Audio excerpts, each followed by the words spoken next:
You re 7 years old, it's Sem's family game night. You reach for a piece on the board, and before your fingers touch it, you hear the voice. Not that one. You freeze. Your stomach drops. You pull your hand back and look up, scanning your mother's face, trying to read what the right move is before you re-allowed to make one. You are not playing a game. You are performing an act of survival. Psychologists call this social referencing. Around the age of 1, infants begin looking to their caregiver's face in moments of uncertainty, checking for fear, for encouragement, for permission. It's one of the earliest emotional calibration systems we develop. You weren't reading a face, you were reading a verdict. You've been doing it since before you could speak. The question is, did anyone ever look back and tell you it was safe to move? Every family has a table. Maybe it's a Monopoly board on Thanksgiving, the game that has ruined more holidays than any argument ever could. Maybe it is a Scrabble match on a rainy Sunday. Maybe it's not a table at all. Maybe it's the passenger seat. The first time your father teaches you to drive, and every turn you make is met with a sharp inhale through his teeth. The setting changes, the structure never does. A closed system. A set of rules and a parent who is watching, not to see how you play, but to make sure you play the way they need you to. When you make the wrong move, they don't just correct you. They react. With a sigh, a glare, a tightening in their jaw, as if your mistake is something that happened to them, because in their nervous system it did. This is not about games. This is about control, and control is never about power. Control is about fear, fear of chaos, fear of being blamed, fear that if someone missteps, the whole room will turn cold, the way it did at another table a long time ago when they were the child. A person who feels safe does not need to monitor every move you make. A person who monitors every move you make is telling you, without words, that their world has never felt safe enough to stop watching.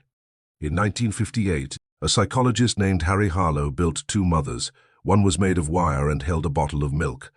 The other was wrapped in soft cloth and held nothing. He gave infant monkeys the choice.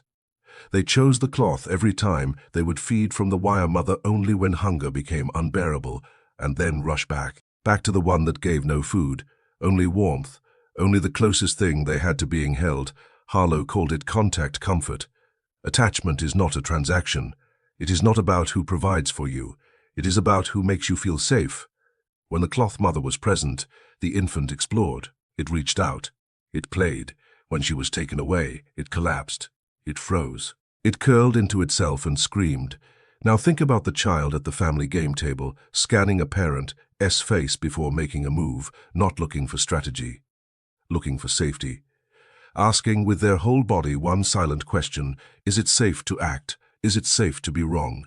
If the answer they receive, through a sigh, a glare, a sharp correction, is no, something inside them writes a rule they will carry for decades. Mistake means danger. Autonomy means punishment. Love is conditional on performance. John Bowlby, the father of attachment theory, called this an internal working model, a blueprint written in the body, in childhood, that tells you what to expect from the people you depend on, not a thought, a reflex, the hand that hesitates before it moves. But here is the question that matters most. Where did your parent learn to be afraid of your mistakes? The answer, almost always, is at their own table, under their own pair of watching eyes. Psychoanalyst Selma Fraiberg published a paper that gave this phenomenon a name still haunting the field today: Ghosts in the Nursery. She described how parents with unresolved childhood pain would unconsciously reenact that pain with their own children. Not out of cruelty, not out of intention, but out of a compulsion they could not see. A pattern running beneath awareness like a current beneath still water. Your mother watches your hand at the game table because someone once watched hers. She flinches at your mistake because her own mistakes were never met with safety. She controls your move because control was the only strategy she ever learned to manage a world that, to her inner child, still feels dangerous. But there is a second ghost in the room, and this one is quieter, harder to name. Jung observed that the strongest psychic influence on a child is not the parent's trauma. It is the parent's unlived life. The dreams they buried, the instincts they suppressed, the roads they never took. These don't disappear, they move into the nursery. The mother who wanted to be an artist but was too loud too. She doesn't just control your grades, she controls your choices. The father who was never permitted to fail, he doesn't just correct your game. He corrects your existence. They are not raising you, they are completing themselves through you. You've seen it. The moment your parent's eyes change, they no longer responding to what you did. Something older has taken the wheel. Their voice shifts. Their face tightens into someone you almost don't. Recognize sometimes your parent is reacting to your mistake. They reacting to the memory your mistake awakened. You are not looking at an angry adult. You are looking at a frightened child, wearing an adult's face. Living a moment that happened decades ago at a table you never sat at. Carl Jung had a term for this collapse of boundaries, participation mystique. It's when a parent can feel where they end and you begin. The child is not experienced as a separate person. The child is experienced as an extension of the parent's own psyche, and so the child's failure becomes the parent's wound, reopened. Your wrong move on the board is not your wrong move. It is their old shame, finding a new body to live in.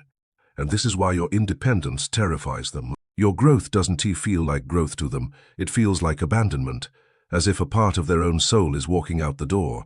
Jung warned, until this fusion is brought into the light of consciousness, the parent will use the child to fight a war that was never the child.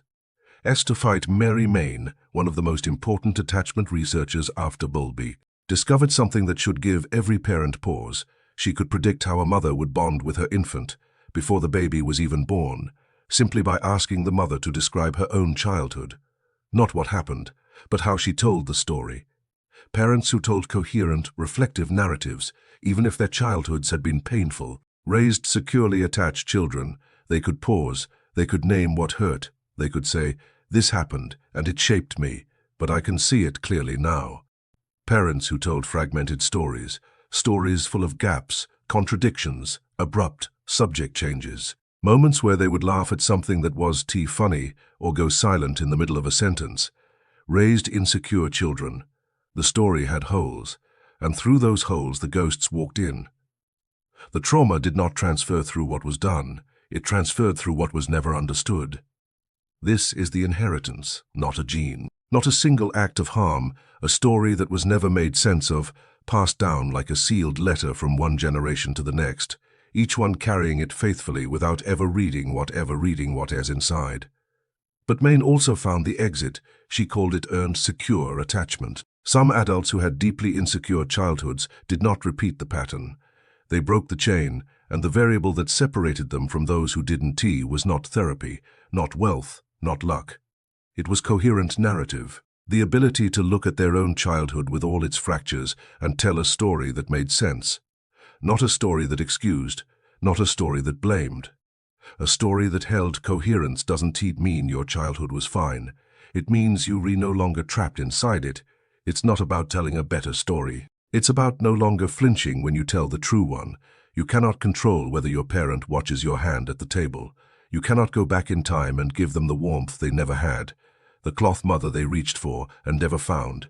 But you can do the one thing they never could. You can see the ghost. You can call it by its name. And the next time you feel that old flinch, that tightening in your chest when someone watches you too closely, that urge to freeze before you choose, you can say, quietly, to yourself, "This is old fear, not present danger," and then you move your hand.